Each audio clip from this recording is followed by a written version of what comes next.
ब्रजभूषण सिंह और बाबा रामदेव के बीच कोई लड़ाई नहीं है और जो पांतांजलि के नाम का दुरुपयोग हो रहा है उसके लिए खड़े। रामदेव जी के प्रकरण में जेल भेजती है तो मैं नंदनी नगर की धरती से खड़ा होकर के बोल रहा हूं, मैं जेल चला जाऊंगा लेकिन जमानत नहीं कराऊंगा। ये बाबा रामदेव या उनके चेले दुनिया को धमकावे, हमको ना धमकावे। जनता जो मुझे बना रही है सांसद विधायक, तो मैं रामदेव की कृपा पर नहीं बन रहा। और अगर मैं गलत हूं तो मुझको गलत कहे, यदि रामदेव गलत है तो रामदेव को गलत कहे। नकली पनीर बन रहा है, नकली दूध बन रहा है तो जनता को आगे आना होगा। इन्हें छोड़ा किसको है? डॉक्टरों ने नहीं छोड़ा, एलोपैथिक पद्धति को नहीं छोड़ा। कतर ने पांतांजलि के आयात को रोका, थाईलैंड में पतंजलि के सामान पर लगाया बैन। पहले कहते थे मैगी और खूब खाने से गंभीर बीमारी होती है, फिर खुद ही वही बेचने लगे। ये जिम्मा मैं देश के संतों को देता हूँ। ये जो खाद्य पदार्थ है इनके, ये तो बैन होने योग्य है। जनता जगाने में लगे हैं, जनता बंद कर दे, उनका काम अपने आप समाप्त हो जाएगा। अगर घी उनका नकली है, जनता खाना बंद कर दे, असली है खूब खाए। बाबा रामदेव और केसरगंज से बीजेपी सांसद ब्रजभूषण सिंह के बीच विवाद थमने का नाम नहीं ले रहा। पहले जहां भाजपा सांसद ने बाबा रामदेव पर नकली घी बेचने और महर्षि पतंजलि के नाम का दुरुपयोग करने का आरोप लगाया था, तो अब बाबा रामदेव की तरफ से भी सांसद ब्रजभूषण सिंह को नोटिस भेजा गया है, जिस पर भाजपा सांसद का कहना है कि वो जेल भी चले जाएंगे लेकिन जमानत नहीं कराएंगे। इसके साथ ही उन्होंने देश भर के संतों का आह्वान किया है कि संत निर्धारित करेंगे कि वो सही हैं या बाबा रामदेव।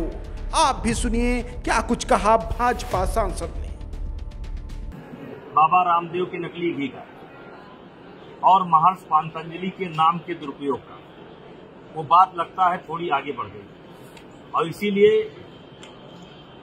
बाबा जी के तरफ से हमें एक नोटिस आया। नोटिस ये है कि 3 दिन के अंदर मैं विज्ञापन के माध्यम से, मीडिया के माध्यम से या जो भी माध्यम होते हैं उनसे माफी मांगू और मैं खेद व्यक्त करूं, नहीं तो वो मेरे खिलाफ मानहानि का मुकदमा करें। हम आपसे ये कहना चाहते हैं कि यहां ब्रजभूषण सिंह और बाबा रामदेव के बीच कोई लड़ाई नहीं है। ब्रजभूषण सिंह खड़े हैं किसान हित में, देश के किसानों के हित में ब्रजभूषण सिंह खड़े हैं और जो पांतांजलि के नाम का दुरुपयोग हो रहा है उसके लिए खड़े हैं। हमारी कोई व्यक्तिगत स्पर्धा उनसे नहीं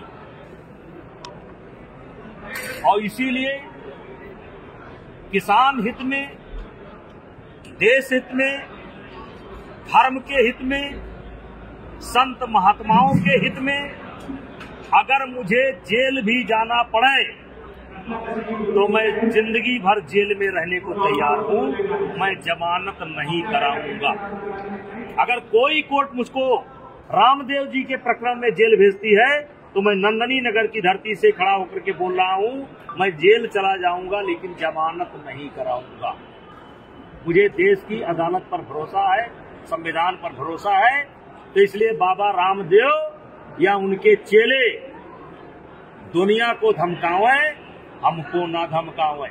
हम देश हित में, समाज हित में कुछ भी कर सकते हैं। हम यहाँ पर जो बैठे हैं एक सामान्य परिवार में पैदा हुए और आज 6 बार से 7 बार से गोंडा की जनता, बलरामपुर की जनता, कैसरगंज की जनता जो मुझे बना रही है सांसद विधायक, तो मैं रामदेव की कृपा पर नहीं बन रहा, मैं जनता की कृपा पर बन रहा और जनता मेरे साथ है। और एक चीज मैंने ये तय किया है कि शीघ्र ही महर्षि पतंजलि के जन्मभूमि पर पूरे देश के संतों का वो एक आह्वान करूंगा और 7 दिन तक वो कार्यक्रम चलेगा। और मैं संत महात्माओं से आग्रह करता हूं और स्वयं मिलकर के आग्रह करूंगा कि महर्षि पांतांजलि के नाम का दुरुपयोग और किसान के साथ हो रहे अन्याय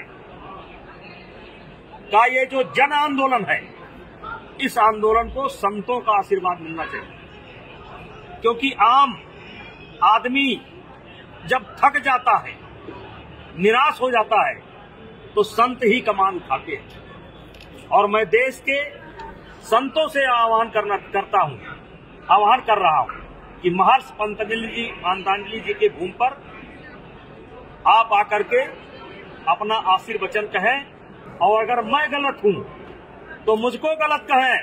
यदि रामदेव गलत है तो रामदेव को गलत कहें।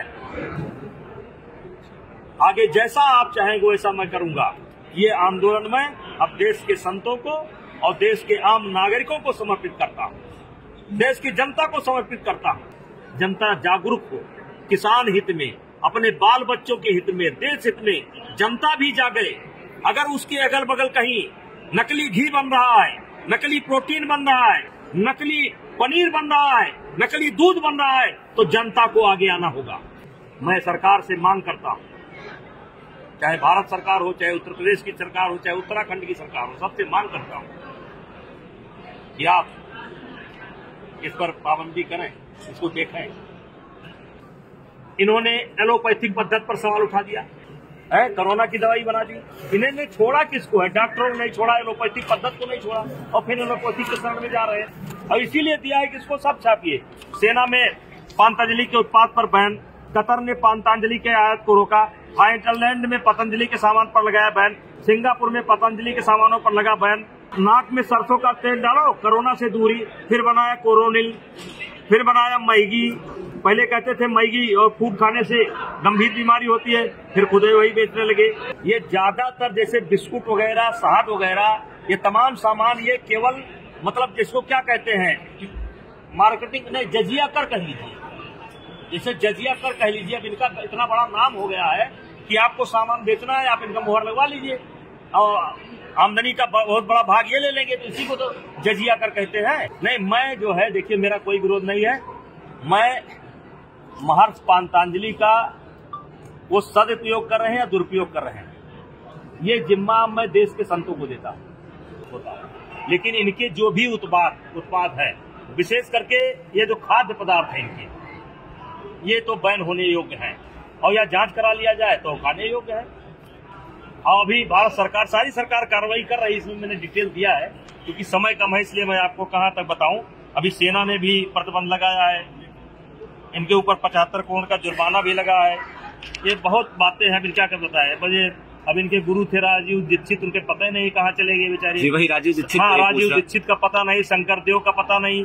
कितना करोड़ मुकदमा लंबित है अदालतों में, उसका फैसला हो ही नहीं पा रहा है। हमें कहाँ फुर्सत है, हम तो जनता जगाने में लगे हैं। जनता बंद कर दे, उनका काम अपने आप समाप्त हो जाएगा। अगर घी उनका नकली है, जनता खाना बंद कर दे, असली है खूब खाए। मंजन उनका अच्छा है तो लगाओ, हमको क्या दिक्कत है। हमारा तो दांत खराब हुआ, मुझको 50 लोग कम से कम मिले, एक बहुत बड़े संत मिले, उन्होंने कहा खराब हो गया मेरा दांत।